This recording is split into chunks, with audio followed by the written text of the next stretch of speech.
வாழ்வில் சில விஷயங்கள் கைமீறி போய்விட்டதாக நீ கவலைப்படுகிறாய். அதிலிருந்து என்னால் மீள முடியாதா அம்மா?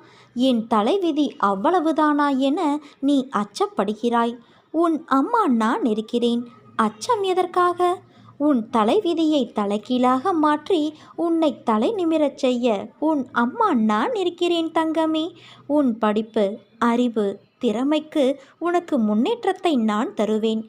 கர்ம வினையைக் கண்டு பயப்படாதே. உன் வாழ்க்கையில் அனைத்தையும் தீர்த்து நீ வெற்றியும் பெறுவாய். அது என்னை வழிபடுவதால் சாத்தியமாகும் என்று நம்பு.